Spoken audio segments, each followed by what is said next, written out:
One of the questions I get asked the most as a Fallout YouTuber is, what do I think about Fallout taking place in another country outside of the United States? A lot of people are curious about how that would look. They would like to see things from perhaps China's point of view when it comes to the US-China war that popped off the end of the world celebration that is the Great War in the Fallout universe, even though that's debated through Vault Tech and the Enclave.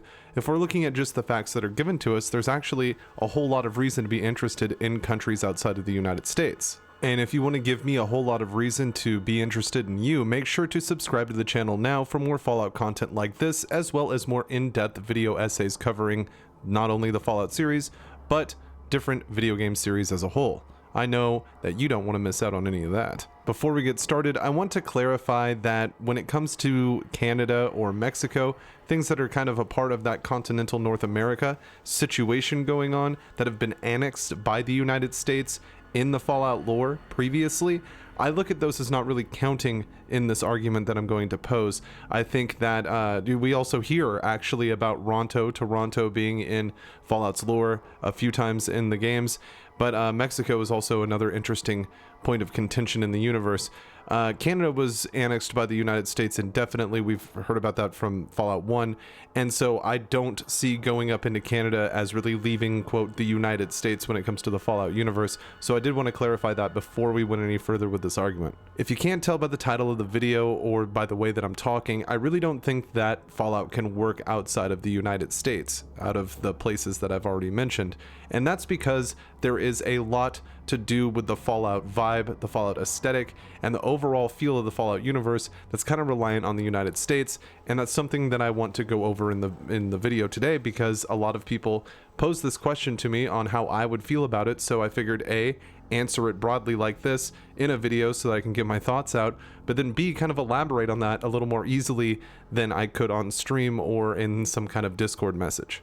When it comes to the Fallout universe, the vibe and aesthetic really take from a retro-futuristic perspective. The outlook on it is entirely a retro-futuristic experience, and that is really magnified in the classic Fallout games. More so in Fallout 1 than in Fallout 2, but both those titles nail it pretty well. But retrofuturism is not just the only way to describe Fallout. In fact, it's much more complex than that. Retrofuturism itself has been around forever, and by its own nature is interpretive. So it really just goes and boils down to the Americana that is injected into the retrofuturism, where you kind of get this Americana retrofuturistic vibe from Fallout. Now, I'm not trying to set a record with how many times I can say retrofuturistic, so bear with me as I continue to say it throughout this video, but without that word you can't really describe Fallout. But its most important counterpart when it comes to its universal feel is the Americana that's injected into it. Bethesda kind of goes off with this in its own way in kind of an overkill, where you're looking at kind of like the 1950s if it was flash frozen and bombed.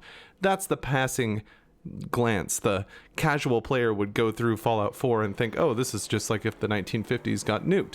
But it does go much deeper than that, as the timeline in the Fallout universe diverges, and a lot of the technology that we have, they don't, and a lot of the technology that they have, we don't. It kind of switches up with tubes and all kinds of shit, but that's not the focus entirely of the video today, so we'll save that for another day. So back to retrofuturism. Like I said, it's much more complex than just the term itself when it comes to Fallout, and other creators have gone over this as well, and I've also talked about this in other videos, but Fallout is more retrofuturistic than people give it credit for.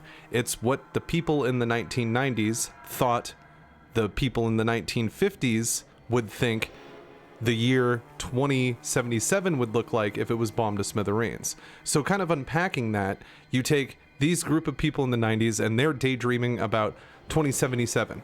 Oh, and this big great war is going to happen, and then 200 years after that, what's that going to be like? Okay, so they're brainstorming the Fallout plot. But they take that extra layer of, okay, so what would people in the 1950s feel like 2077 would look like, and what if we just nuked that to smithereens? That's the idea of the original universal plot and atmosphere of the Fallout game. I wouldn't say plot, but the overall atmosphere and vibe of the Fallout game kind of relies on that. So at this point in the discussion, you may be wondering, well, why the hell wouldn't it work in another country? If all you're worrying about is the 1950s and then what they would think 2077 looked like, and then that gets nuked, then why would it not work in China or Russia? And the reason is because of the Americana that's injected into the series itself. Fallout is very, very heavy on American parody. In fact, the whole thing is an American parody, but again, that's a story for another day. But it's not just about telling jokes about Americans or American culture. It's about a self-reflection of the American culture. When you see these people that have not cleaned up their country in 200 years and live inside the shell of old diners or abandoned buildings, and everything still has that old world appearance with a much new wasteland tint over it, it gives you that old world blues. Again, I'm getting sidetracked on things that I would much rather talk about in full in other videos, but old world blues is another thing that, looking into the Fallout universe, is something to really focus on, because I think old world blues also can signify a lot of the Fallout fan base, and of course memes have been made about that, but I don't want to get too off track. The self-reflection American parody is what gives Fallout its identity.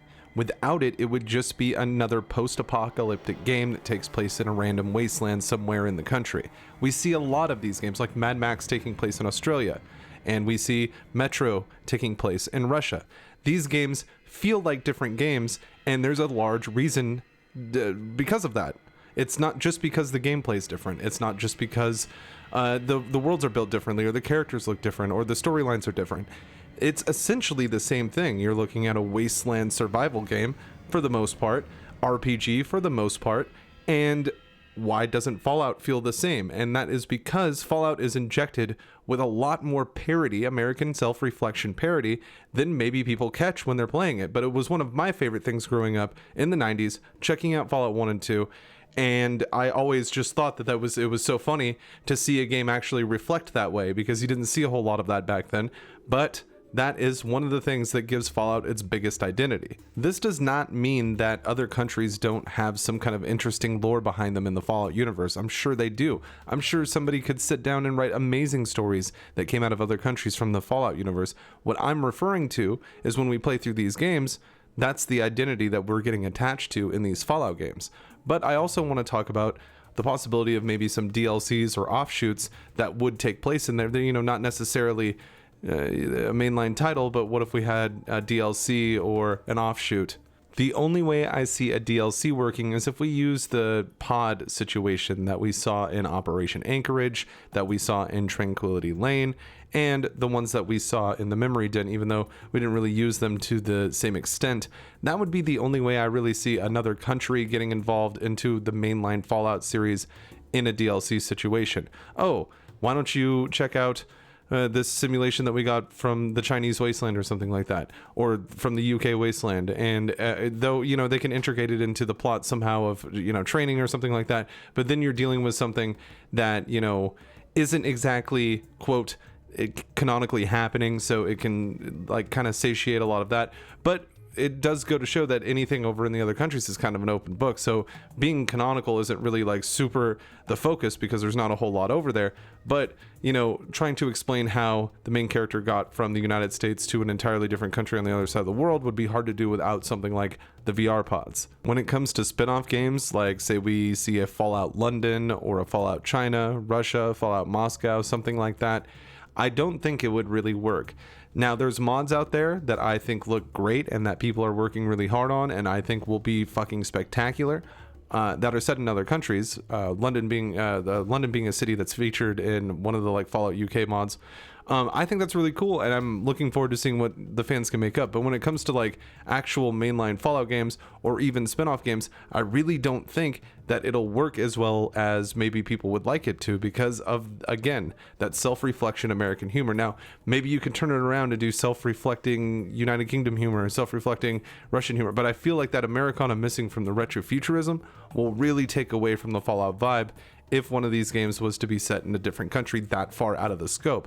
Like I said before, Canada and Mexico, having already been annexed by the United States especially, they don't really seem out of the realm of reality when it comes to a Fallout game taking place there or finding something cool there in the Fallout universe. They're even mentioned in games. So like we know that they exist somewhere in the world, and I wouldn't mind seeing them. But again, we're talking about incredibly foreign countries to the United States, like China, Russia, UK, like very far away places. And I just don't see that being the same type of game because the identity is not there anymore. Believe me, I understand a fair few of you may disagree with what I'm saying and think that Fallout would work perfectly fine in an outside country, and I would love to hear why you think that. So definitely hit the comments and tell me not only what country you would think Fallout would work best in outside of the United States, but why you think it would work there. Keeping in mind that I use the argument that self-reflecting Americana retrofuturistic humor would be missing from that. If you don't think that's that big of a deal, I'd love to hear from you. If you have other arguments, again, hit them in the comments because I love talking about this stuff. And if you agree, hit the comments as well, I guess, and we could talk about how much it won't work outside the United States. Again, I would also like to reiterate that I am not hating on other countries or anything like that. I think that there's probably rich lore that could be found out there.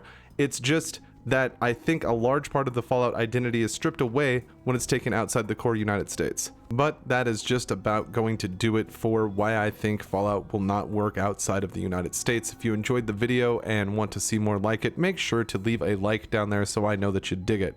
Also, I want to thank my patrons and YouTube channel members, but a special thanks to my biggest supporters: Ian Raleigh, Abdullah Athani, Popo Hum, Zeroster, JP Rivera, Fireflare, Ice Queen Neo, Daniel Atalano, Papa Swanson, Marcus Jacobstown, Legendary Angel 94, Spencer Webb, Techie, Ruben Atwood, Phil Starsick, Billy Joe Jimbob, Bill Scott Sheets, Edgy, and Primark Mustard.